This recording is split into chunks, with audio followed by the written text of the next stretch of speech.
আমাকে বহুবার হুমকি দেওয়া হয়েছে, তোমাকে ব্ল্যাকলিস্ট করা হবে, সৌদি আরব যাওয়া বন্ধ করা হবে। তোমরা আমার সৌদি আরব যাওয়া বন্ধ করবা, তার আগে আমার দয়াল নবী আমাকে 25 বার হজ করাইছে। আমাকে বন্ধ করে দাও, তোমার দেশে আমি না গেলাম, অসুবিধা নাই। আপনার বিরুদ্ধে আন্তর্জাতিকভাবে মামলা হতে পারে, আন্তর্জাতিক মামলা হলে আমি আরো খুশি, আমাকে নিয়ে জেলে রেখে দেন।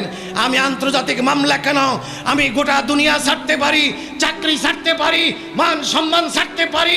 যদি আমাকে জঙ্গলের কোনো গর্তে বসবাস করতে হয় সেটা আমি রাজি আছি, কিন্তু আমার রাসূলকে আমি বুক থেকে সরাতে পারবো না, আমার রাসূলকে আমি বলতে পারবো না।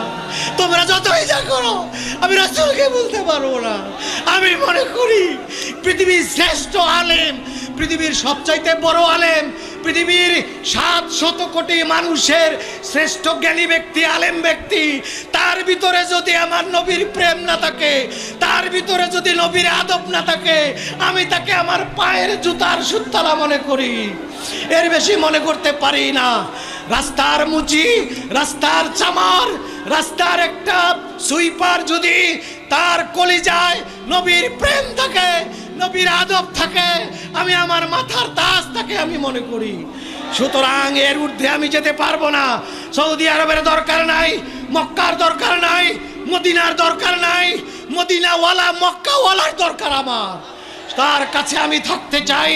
বেহেশতের দরকার নাই, জাহান্নাম থেকে বাঁচতে চাই না, আমি বাঁচতে চাই মরার পরে আমার কবর হবে আমার নবীর কদমের তলে। এটাই আমি প্রত্যেক ইমানদারের কামনা হওয়া উচিত। এই গোটা দুনিয়া বাংলাদেশকে 100 বছরের জন্য আমার কাছে লিজ দেবা, আমার নবীর প্রেমের পরিবর্তে ওটাও আমি নিতে পারবো না।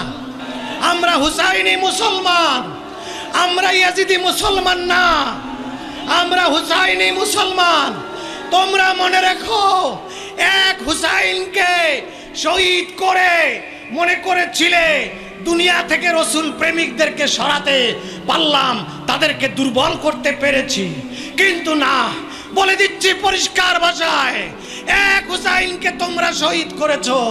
গোটা বাংলার প্রত্যেকটা রসুল প্রেমিকের কলিজায় একজন করে জীবিত হুসাইন মওজুদ আছে।